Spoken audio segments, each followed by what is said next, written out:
नमस्कार. सांगोला अपडेट्स न्यूजमध्ये आपल्या सर्वांचे स्वागत करते. सांगोला तालुक्यातील ताज्या घडामोडी, राजकीय हालचाली आणि आपल्या हक्काच्या बातम्या सर्वात आधी पाहण्यासाठी पाहत रहा सांगोला अपडेट्स न्यूज.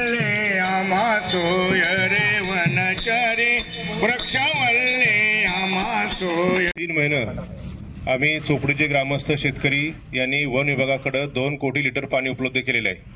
वन विभागाच्या सीमेवरती सर्व बाजूंनी आम्ही 2 कोटी लिटर पाणी उपलब्ध करून त्यांना सांगितले की ही पाणी झाडांना घाला आणि ही झाडं जगवा. परंतु यांनी कुठलीही कारवाई न करता ते झाडं जाळण्याचा उद्योग सुरू केलेला आहे. गेल्या वर्षीसुद्धा आम्ही सर्व ग्रामस्थांनी मिळून इतकंच पाणी 2 ते 2.5 कोटी लिटर पाणी आम्ही त्यांना दिलं आणि त्यांनी ते आत वितरित केलं. त्यासाठी सुद्धा आम्हाला खूप संघर्ष करावा लागला, खूप पाठपुरावा करावा लागला आणि त्यानंतर त्यांनी हे पाणी आत झाडांना दिलं. यावर्षी मात्र तरी आम्ही ते पाणी उपलब्ध असून आम्ही 3 महिने झाला आम्ही त्यांना म्हणतोय ते पाणी वितरित करा आणि झाडं जगवा, परंतु त्यांनी कुठली हालचाल केली नाही. त्याचबरोबर या वन विभागाच्या जमिनीमध्ये आमचं पुरातन असं 15 पिढ्यापासूनचं महादेव मंदिर आहे. त्या महादेव मंदिरामध्ये आम्हाला त्याचं संरक्षण करू देत नाहीत आणि ते स्वतःही संरक्षण करत नाही त्या मंदिराचं. त्या ठिकाणच्या नंदी भग्न झाला आहे. महादेवाची पिंड भग्न होण्याच्या अवस्थेत आहे आता भविष्यात. असं असताना आम्ही त्यांना सांगितलं तुम्ही तर संरक्षण करा नाहीतर आम्हाला तर करू द्या, परंतु आमच्या धार्मिक भावना दुखावण्याचं काम हे खातं नेहमी करत आहे. ना यांना झाडाशी घेणं, ना यांना देवाशी घेणं, ना यांना धर्माशी घेणं. यांचा उद्योग फक्त आपले पोट भरणं आणि भ्रष्टाचार करणं हे आहे. हे सर्वात भ्रष्ट असं हे कार्यालय आहे. तुमच्या प्रमुख मागण्या काय आहेत ह्या आंदोलनाच्या पाठीमागं? या आंदोलनात पहिली मागणी झाडांना पाणी घाला आम्ही दिलेलं. दुसरी मागणी जी आहे तुम्ही त्यांना कायमस्वरूपी त्याची सुरक्षेची व्यवस्था करा. सगळ्या बाजूनी त्या ठिकाणी तुम्ही वनमजूर नेमा आणि त्या झाडांचं रक्षण करा वन्य प्राण्यापासून, बाकीच्या प्राण्यापासून.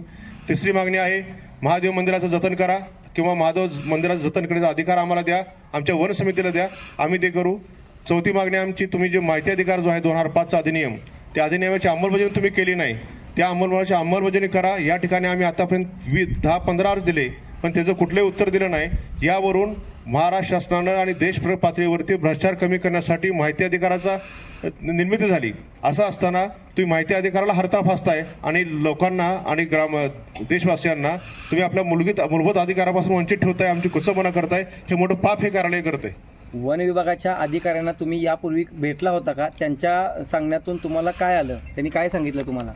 या अधिकाऱ्यांना आम्ही 3 महिन्यापासून भेटतोय, त्यांना आम्ही निवेदन देतोय. 3 महिन्यापासून हे कुठली कारवाई करत नाही, कुठली कारवाई केली. आणि विशेष म्हणजे सावळा गोंधळ तुम्हाला सांगायचं म्हणजे या अधिकाऱ्यानं पत्र दिलंय ह्याच्या खालच्या अधिकाऱ्याला. काय दिलंय? पाणी घाला.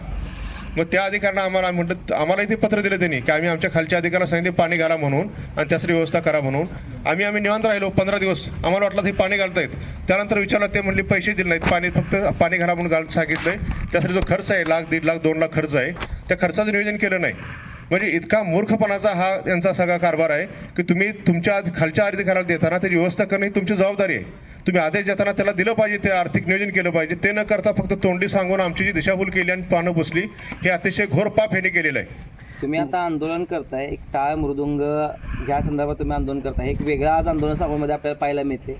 हा सगळा कन्सेप्ट तुम्हाला कुठून कसा सुचला आणि तुम्ही हा कसा काय घेता? तुम्ही आम्ही चोपडी गावचे ग्रामस्थ आहोत. हे सगळे आमची वृक्षप्रेमी मंडळी आहेत. हे तुकाराम महाराजांचे खूप मोठे भक्त आहेत. आज आम्ही वृक्षवल्ली आम्हा सोयरे ही फक्त अभंग आम्ही गात नाही, आम्ही आमच्या आचरणातून, आमच्या ॲक्शनमधून ते दिसतं. आणि चोपडी गाव आंदोलनासाठी सगळ्यात महाराष्ट्रात प्रसिद्ध आहे. आम्ही अशा प्रकारची आतापर्यंत 100 आंदोलनं केली. आम्ही कधीच माघारी घेतली नाही. एक आंदोलन सांगलीमध्ये शेतीच्या पाण्यासाठी केलं, ते 40 दिवस आंदोलन केलं आणि यश घेतलं.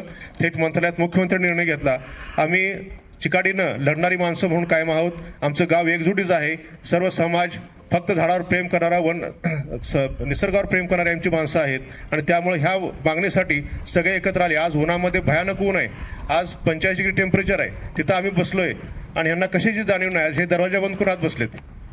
वरिष्ठ अधिकाऱ्यांशी काय बोलणं झालं का ह्या संदर्भात तुमचं? वरिष्ठ अधिकाऱ्यांनी आम्हाला हे सांगितलं की आम्ही सांगोला कार्यालयाला आदेश दिले आहेत हे करण्याचं आणि ते करतील. आणि त्यांनी आम्हाला काही पत्र पाठवली. आम्ही कलेक्टरला पत्र दिले, DPTCला पत्र दिले.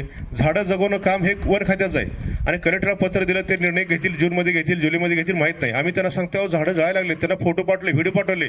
आज पण आम्ही तुम्हाला सगळे व्हिडिओ उपलब्ध करून देऊ शकतो.